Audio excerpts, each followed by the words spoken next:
Fontes vivas ou cisternas rotas. Capítulo 7. O sistema educacional do mundo pagão.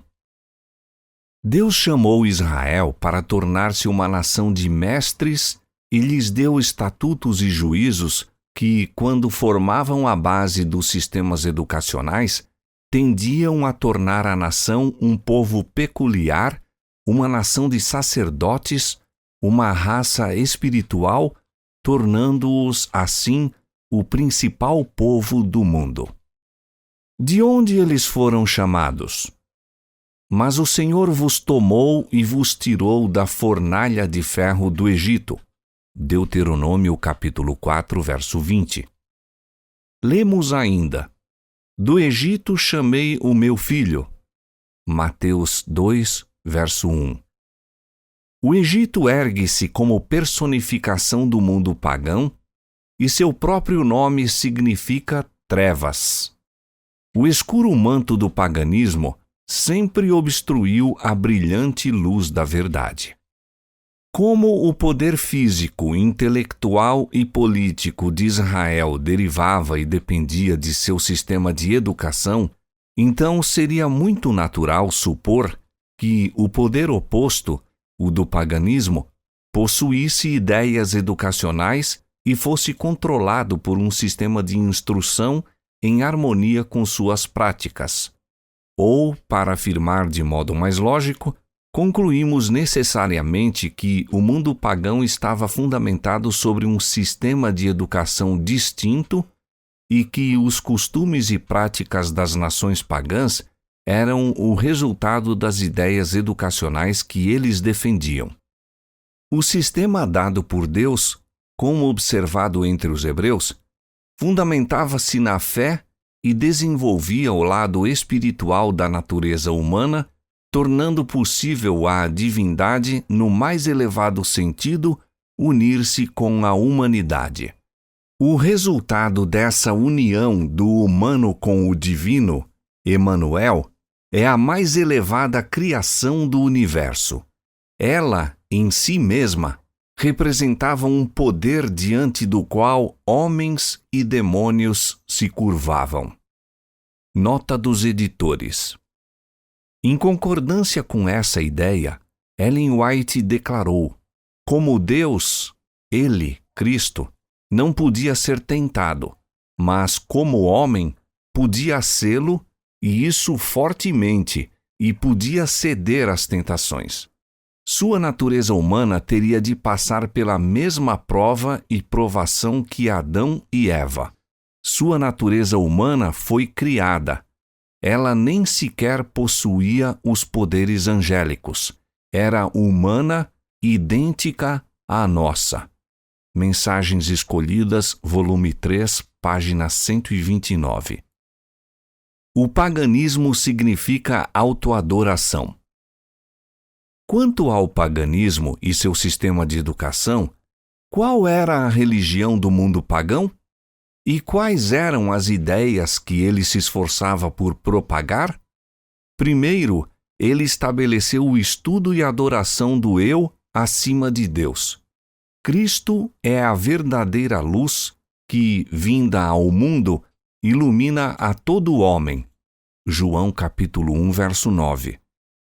Todos os homens possuem, então, em algum momento da vida, luz suficiente para guiá-los à verdade, pois, por meio do Evangelho, a ira de Deus se revela do céu contra toda impiedade e perversão dos homens que detêm a verdade pela injustiça.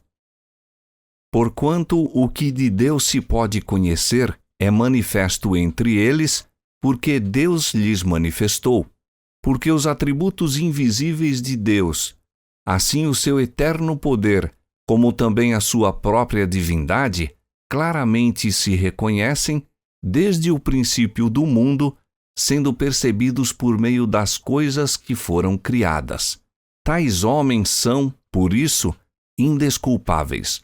Romanos capítulo 1, versos 18 a 20. Os homens, portanto, que inevitavelmente recebem luz, podem rejeitar essa luz tornando-se então pagãos. Paulo, no primeiro capítulo da carta aos Romanos, declara que é uma lei universal que, quando a verdade é rejeitada, o erro assume o lugar. Paulo continua: porquanto, tendo conhecido a Deus, não o glorificaram como Deus, nem lhe deram graças. Antes, em seus discursos se desvaneceram, e o seu coração insensato se obscureceu. Dizendo-se sábios, ou filósofos, conforme a tradução de Fenton em língua inglesa, tornaram-se loucos, e mudaram a glória do Deus incorruptível em semelhança da imagem de homem corruptível, e de aves, e de quadrúpedes, e de répteis. Por isso também Deus os entregou às concupiscências de seus corações, à imundícia, para desonrarem seus corpos entre si, pois mudaram a verdade de Deus em mentira, e honraram e serviram mais a criatura do que o Criador, que é bendito eternamente. Amém. Romanos capítulo 1, versos 21 a 25. Volvendo-se da adoração a Jeová para a adoração do homem, de aves, feras e répteis, observamos associadas a essa adoração as formas mais grosseiras de licenciosidade. Isso é relatado por Paulo no primeiro capítulo de Romanos. O pensamento que deve ser mantido em mente é que o homem se afasta de Deus e adora a si mesmo. Ele não consegue conceber outro poder além de sua própria mente, nenhuma forma mais elevada que a dele próprio. Seu primeiro ídolo é a forma humana, masculina ou feminina. Ele dota esse ídolo de paixões humanas, uma vez que ele não conhece outro coração senão o seu próprio. Pela contemplação, ele se transforma na mesma criatura dominada por paixões. Um animal torna-se a personificação de sua divindade e o touro sagrado o seu Deus. Tudo o que envolve essa adoração é grosseiro, e aves, crocodilos e todo tipo de répteis se tornam objeto de adoração. Isso é o Egito. Isso, na verdade, retrata a adoração final em qualquer nação que se afasta de Cristo e deposita a fé no homem. Existe uma variedade de formas de adoração, do mesmo modo que existe uma variedade de cor da pele nas pessoas de diferentes regiões. Contudo, o esquema é um só e o mesmo do começo ao fim, tendo como fundamento o mesmo sistema de educação, produzindo os mesmos resultados, quer planejados na orgulhosa corte babilônica, na detestável imundície do Egito, na Grécia com seu orgulho e cultura intelectuais, na lei romana ou nos mais modernos países europeus. O paganismo é o monstro de olhos verdes rastejando na costa sul do Mediterrâneo, cujo corpo segue o curso do Nilo, cujas patas alcançam tanto o leste quanto o oeste e cujo hálito tem envenenado a atmosfera de toda a Europa. Os homens têm olhado fixamente para esses olhos na expectativa de encontrar sabedoria. Não passava do brilho intenso do demônio à semelhança do olhar atento do tigre à noite. A religião e a educação do Egito. O próprio Egito anulou todos os direitos individuais, colocando as massas como um simples rebanho a contorcer-se em superstições nas mãos de um rei tirânico e de um sacerdote ardiloso. Era, de fato, uma fornalha de ferro, como Deus denominou, e como Israel descobriu por meio de triste experiência. Era tirania no governo. Era uma tirania ainda mais amarga na educação e na religião. Com resultados tão satisfatórios como os de alguém que tentasse se esforçar para mover as pirâmides, ou extrair palavras da silenciosa esfinge, assim era a esperança de mudar a vida no Egito por meio de qualquer coisa apresentada ali. O cultivo dos sentidos. Sobre a educação egípcia, Jen afirma: os sacerdotes compunham uma classe separada e desempenhavam não somente os serviços religiosos, mas também os encargos de todas as funções civis nas quais o aprendizado era necessário. Eles, portanto, devotaram-se de modo muito peculiar ao cultivo das ciências. Estudavam filosofia natural, história natural, medicina, matemática, em especial astronomia e geometria, história, constituição civil e jurisprudência. Coloque esse programa de estudos ao lado da educação judaica e você perceberá neste último a Bíblia e assuntos que visavam ao desenvolvimento da espiritualidade, coisas que somente a fé conseguia compreender. Por outro lado, a educação dos egípcios tinha uma base completamente intelectual e lidava com assuntos que apelavam aos sentidos e à razão humana. Quando esse sistema como tal é investigado em outras nações, especialmente na Grécia, essa característica se torna alarmante ao extremo. E se é comum fazer referência a ele em contraste com o sistema judeu, isso se deve ao fato de que, nesse ponto, se encontra o eixo sobre o qual a história das nações gira. Ou é a fé ou a razão hoje, como tem sido a fé em oposição à razão através dos séculos. No lugar da razão, use a palavra filosofia, pois esta era uma das expressões favoritas entre os pagãos. A filosofia pagã é loucura. O Evangelho permanece em oposição à filosofia do mundo desde o princípio. A esse respeito lemos: certamente, a palavra da cruz é loucura para os que se perdem, mas para nós, que somos salvos, poder de Deus.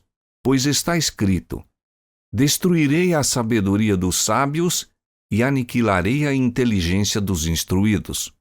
Onde está o sábio? Onde o escriba? Onde o inquiridor deste século? Porventura não tornou Deus louca a sabedoria do mundo? Visto como, na sabedoria de Deus, o mundo não o conheceu por sua própria sabedoria, aprove a Deus salvar os que creem pela loucura da pregação. Porque tanto os judeus pedem sinais, como os gregos buscam sabedoria. Mas nós pregamos a Cristo crucificado, escândalo para os judeus, loucura para os gentios. Mas para os que foram chamados, tanto judeus como gregos, pregamos a Cristo, poder de Deus e sabedoria de Deus, poder divino e filosofia divina, na tradução de Fenton em língua inglesa. Irmãos, reparai, pois, na vossa vocação. Visto que não foram chamados muitos sábios segundo a carne, segundo a tradução de Fenton, filósofos populares, nem muitos poderosos, nem muitos de nobre nascimento. 1 Coríntios capítulo 1, versos 18 a 26. É essa filosofia divina que os de mente espiritual compreendem e que é a essência de sua educação. É essa filosofia humana, ou filosofia natural, que, aos olhos de Deus, é loucura, que o Egito e seus seguidores adotaram. Mentes que se aprofundam na filosofia humana nunca encontram a Deus, nem se aproximam da esfera da filosofia divina. Há uma filosofia divina e ela é compreendida pela fé. E há uma filosofia humana, uma criação da mente humana, uma ciência formulada a partir de deduções que apelam aos sentidos naturais. Mas mesmo o homem mais sábio, segundo o conhecimento humano, permanece como um tolo aos olhos de Deus, pois o homem interior não foi alcançado. A sabedoria do Egito. Entretanto, nosso estudo da educação pagã não está restrito ao Vale do Nilo. Na verdade, algumas das fases mais interessantes, algumas das mais fortes características desse sistema foram desenvolvidas em outro lugar. O Egito foi o berço, mas Grécia e Roma foram os campos onde essas ideias ganharam força. Nós lemos: os antigos olhavam para o Egito como uma escola de sabedoria. A Grécia enviou para lá ilustres filósofos e legisladores, Pitágoras e Platão, Licurgo e Solon, para ali completarem seus estudos.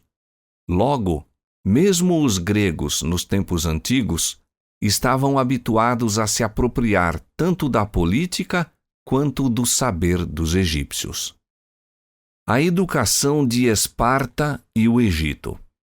Dos 4 homens mencionados, consideramos Licurgo como o fundador do governo espartano, reconhecido pelo treinamento físico que fornecia e pela total sujeição do indivíduo ao Estado. Todos os historiadores reconheceram esse fato como decorrência do sistema de educação introduzido por Licurgo e seguido por seu povo. O bebê recém-nascido era julgado merecedor da vida ou da morte por meio de um conselho do Estado, e a decisão era baseada na condição física da criança.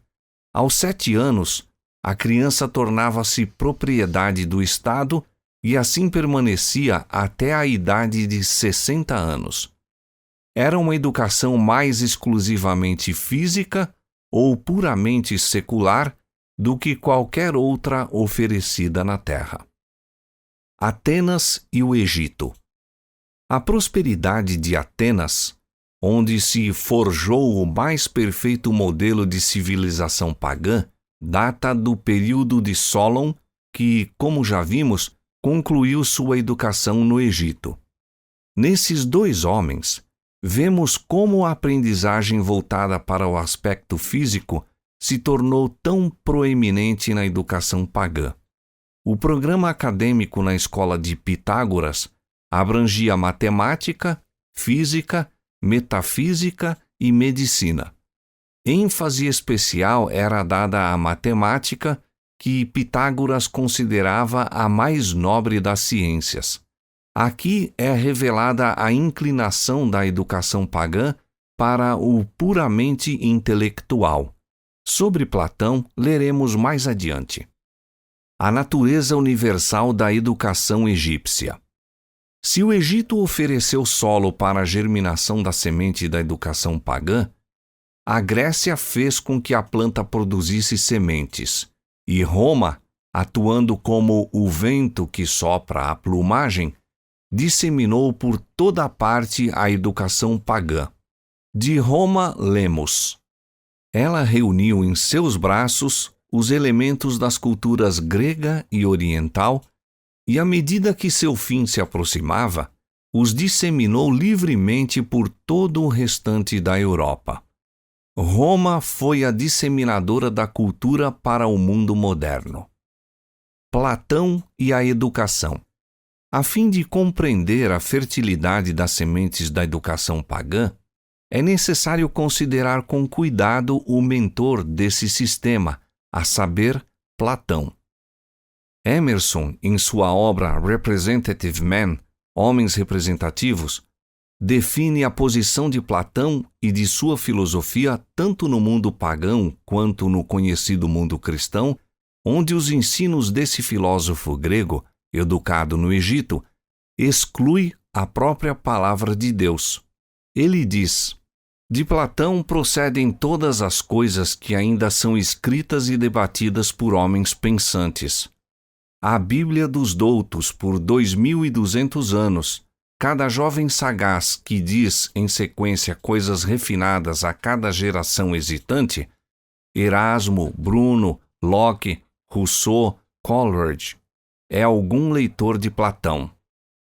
Isso é o mesmo que dizer que, por 2.200 anos, Platão e seu sistema educacional, conhecido em todos os lugares como platonismo, tomou o lugar da Bíblia para as mentes proeminentes do mundo. Platão é filosofia e a filosofia é Platão. Ao mesmo tempo, a glória e a vergonha da raça humana, visto que nem saxão nem romano conseguiu acrescentar qualquer pensamento às suas categorias, continua Emerson. Ele não tinha esposa nem filhos, mas os pensadores de todas as nações civilizadas são sua posteridade e são marcados com sua mente. Quantos homens grandiosos a natureza sem cessar faz emergir da noite para se tornarem seus homens platonistas. A influência de Platão. Então ele fornece uma lista de nomes ilustres que têm se levantado em prol da aprendizagem em vários períodos da história do mundo e continua. O calvinismo está em seu Fédon, livro escrito por Platão. O cristianismo está nessa obra. Quão pouco esse escritor conhecia do poder da verdade conforme revelada por Cristo. Sem dúvida, ele formou o seu julgamento por meio de professos mestres cristãos, mas ele continua. O islamismo desenvolve toda a sua filosofia em seu manual de costumes de Platão. O misticismo tem Platão como fonte de todos os seus textos. Esse cidadão de uma cidade da Grécia não é nem um aldeão, nem um patriota. Um inglês lê e diz, como soa em inglês? Um alemão, como soa teutônico? Um italiano, como soa romano e grego? E para mostrar que o reconhecimento de Platão não é limitado pelo Atlântico, nosso versátil escritor da Nova Inglaterra diz: Platão soa a um leitor da Nova Inglaterra como um gênio americano.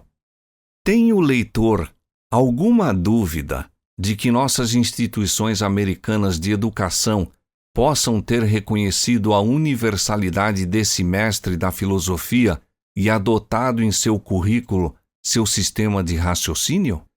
Pode-se delinear, sem o auxílio de lentes de aumento, o fio da filosofia pagã percorrendo todas as escolas americanas. Da mesma forma que nossas Bíblias judaicas foram inseridas nas mesas de conversa e na vida familiar de cada homem e mulher das nações americanas e europeias, assim os escritos de Platão têm ocupado o primeiro lugar em cada instituição de ensino, cada amante do pensamento, cada igreja, cada poeta, tornando impossível pensar, em certos níveis, a não ser por meio dele. Ele se estabelece entre a verdade e a mente de cada homem e quase imprimiu seu nome e selo sobre a língua e as formas primárias de pensamento. Aqui está o germe da Europa que conhecemos tão bem em sua longa história literária, artística, cultural e política. Aqui estão todos os seus traços já discernidos pela mente de Platão. Como Platão chegou a se tornar a Europa, a filosofia e praticamente a literatura, eis um problema que temos que resolver. Não nos causa mais surpresa que Paulo, quando se dirigiu à igreja de Corinto, rodeada como estava por essa filosofia e em contato diário com essas ideias que dominaram o mundo, tenha escrito contra a aceitação da filosofia de homens em lugar da filosofia divina que ele e os outros apóstolos estavam pregando por meio da cruz de Cristo. Escreve o apóstolo: Eu, irmãos, quando fui ter convosco, anunciando-vos o testemunho de Deus, não o fiz com ostentação de linguagem ou de sabedoria, De acordo com a tradução de Fenton, ele diz: "Não o fiz com raciocínios grandiosos ou filosofias, porque decidi nada saber entre vós, senão a Jesus Cristo e este crucificado.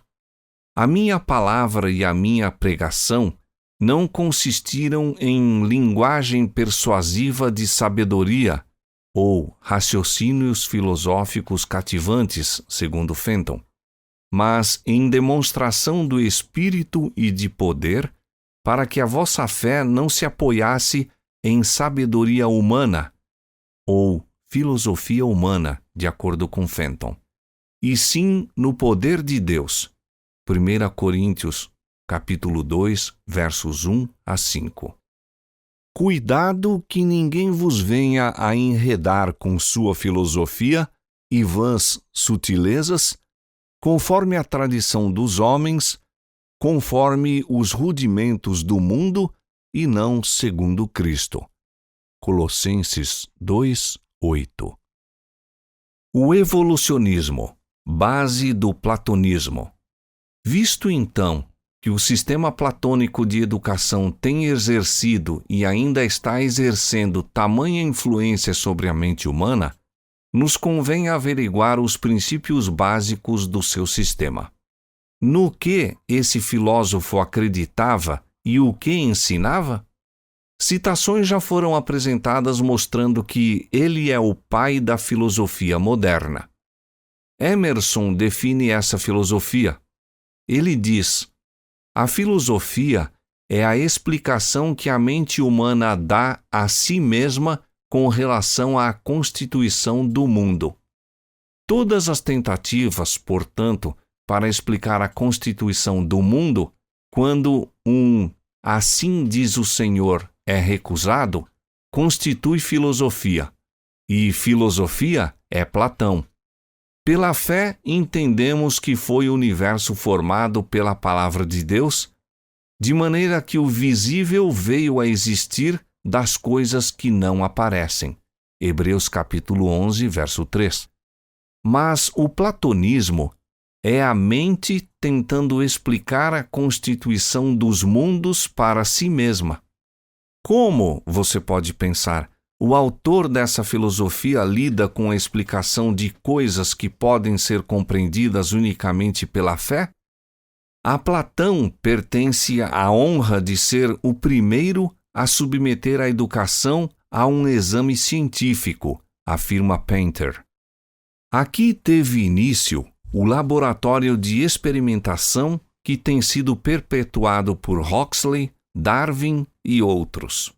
E assim, a partir de Platão, a Europa e a América receberam suas ideias sobre a evolução.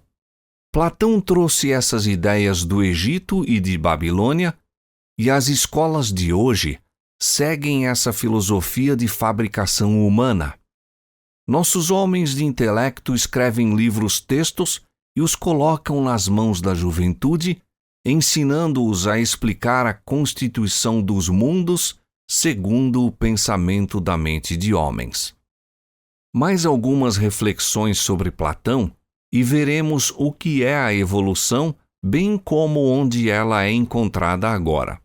Aristóteles, o ilustre discípulo de Platão, criou a ciência da lógica, a ciência do raciocínio exato, como Webster apresenta. Emerson declara: "A alma equilibrada surgiu." Sua imaginação ousada fornece a ele uma compreensão dos fatos mais sólida. Segundo a antiga frase, se Júpiter descesse à Terra, ele falaria no estilo de Platão. Neste último, o cristão pode crer sem hesitação, mas o Filho do Homem usou um discurso completamente diferente, embora Platão tenha antecedido seu nascimento em mais de 400 anos e fosse, no tempo do advento de Cristo, o soberano intelectual do mundo. Na leitura de logaritmos, ninguém está mais seguro do que quando segue Platão em seus voos. Ao próprio Platão é dado o crédito por dizer: Há uma ciência das ciências, eu a chamo de dialética, que é o intelecto discernindo entre o falso e o verdadeiro. Há certamente uma ciência das ciências, a ciência da salvação. Há verdadeiramente uma forma de julgar entre o falso e o verdadeiro, pois o Espírito da Verdade o guiará a toda a verdade. Contudo, o cérebro humano jamais poderá fazer isso. Foi essa mesma lógica, a ciência das ciências de Platão, que recebeu tamanha proeminência nas escolas papais e na educação medieval. O platonismo nas escolas modernas. Aqui se apresentam os dois sistemas, lado a lado, um deles dirigido pela razão humana, o outro dirigido pelo Espírito do Deus vivo. Lembre-se de que o mundo se curva a Platão, e ao erguer suas mãos em atitude de adoração, deposita a seus pés o seu tributo, seu mais estimado ídolo, seu sistema educacional. A enciclopédia de Chambers, no verbete Platão, mostra de forma conclusiva que esse filósofo grego ainda sustenta sua posição exaltada nos círculos literários e entre os educadores. É dito, desde a Revolução Francesa, em particular, o estudo de Platão tem sido adotado com renovado vigor na Alemanha, na França e na Inglaterra. E muitos de nossos destacados autores, sem professar de forma declarada o platonismo, como Coleridge, Wordsworth e a senhora Browning, Ruskin e etc., têm formado um forte e crescente partido de adeptos que não encontrariam nenhuma outra bandeira em comum sob a qual pudessem, de modo tão conveniente e honroso, unir-se além da de Platão. Os cristãos devem estar reunidos sob o estandarte de Cristo, conforme Isaías capítulo 11, verso 12.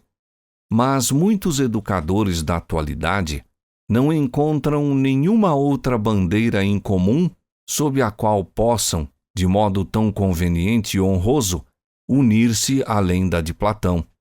Cristianismo ou paganismo? O que deve fazer parte da educação das crianças protestantes de hoje? O que ocorreu para as ideias de Platão terem sido tão amplamente aceitas por toda a Europa? O artigo na enciclopédia de Chambers, de onde a citação acima descrita foi extraída, relata nas seguintes palavras como a igreja cristã primitiva tornou-se contaminada pelos ensinos de Platão. As obras de Platão foram extensamente estudadas pelos pais da igreja, dentre os quais um alegremente reconhece, no grande mestre da academia, o instrutor que, na plenitude do tempo, estava destinado a educar os pagãos para Cristo, assim como Moisés instruíra os judeus. Se a igreja primitiva adotou o sistema educacional de Platão, então não é de surpreender que a Europa da Idade Média estivesse pronta para a filosofia grega. O platonismo na Europa e América. No ano de 1453, os turcos tomaram Constantinopla e muitos eruditos gregos se refugiaram na Itália. Os tempos eram favoráveis a eles. É importante lembrar que esse foi um dos marcos na história da Idade Média. O latim tinha se tornado a língua universal nos dias da supremacia papal. Houve uma revolta contra a tirania do papado sobre o pensamento e as línguas modernas começaram a aparecer. A fim de deter a maré sem perder terreno, o papado dirigiu a atenção da mente para os clássicos gregos em vez de para a Bíblia de Wycliffe ou de Erasmo, e um pouco mais tarde para os escritos de Lutero. De fato, os tempos eram favoráveis para o papado. Patrocínio nobre e abastado não faltou, e sob seu cuidado protetor, Eles, os gregos, tornaram-se por um tempo os professores da Europa. Eles tiveram êxito em acender um extraordinário entusiasmo pela antiguidade. Manuscritos foram reunidos, traduções foram feitas, academias foram estabelecidas e bibliotecas foram fundadas. Vários dos papas tornaram-se patronos da erudição da antiguidade. Ávidos eruditos da Inglaterra, da França e da Alemanha sentavam-se aos pés dos mestres italianos a fim de, posteriormente, carregar a preciosa semente da nova cultura para além dos Alpes. Painter, subsequentemente, apresenta os efeitos dessa propagação dos clássicos gregos. Na Itália, ela tendia fortemente a paganizar seus aderentes. O ardor pela antiguidade finalmente os embriagou. A incredulidade prevaleceu nos mais elevados escalões da Igreja. O cristianismo foi desprezado como superstição. A imoralidade abundou nas mais vergonhosas formas. O paganismo de Atenas foi reavivado na Roma cristã. E eruditos da Inglaterra, da França e da Alemanha sentavam-se aos pés desses mestres pagãos, bebendo de sua filosofia e depois apressando-se através dos Alpes para propagar essas ideias nas escolas que educavam a juventude. Essa foi a influência contra a qual a Reforma teve que lutar. Foi de Oxford, Cambridge e das universidades da Alemanha e França que as faculdades e universidades americanas assimilaram essas mesmas ideias pagãs. A natureza dos clássicos. Os clássicos formam a espinha dorsal do paganismo, da mesma forma que a Bíblia forma a base da educação cristã. Os clássicos são duradouros porque representam o mais elevado produto da mente humana.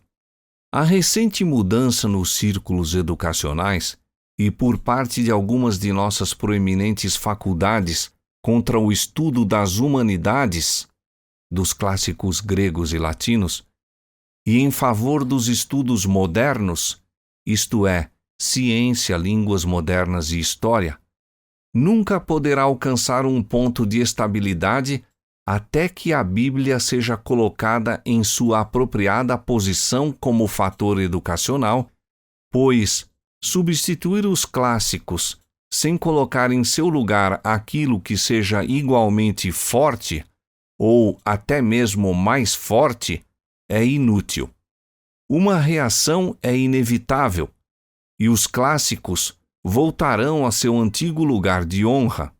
A educação cristã, em sua simplicidade, é a única alternativa. Isso não significa colocar uma aula sobre a Bíblia ou a história sagrada no lugar dos clássicos antigos. Como a literatura clássica tem sido a base de toda a instrução em nossas escolas desde a Idade Média, uma reforma requer um decidido rompimento com o antigo sistema e a adoção de um novo, erigido sobre um fundamento completamente diferente, um sistema no qual a palavra de Deus seja a base de toda a educação, bem como o livro-texto em todo o ramo de estudo.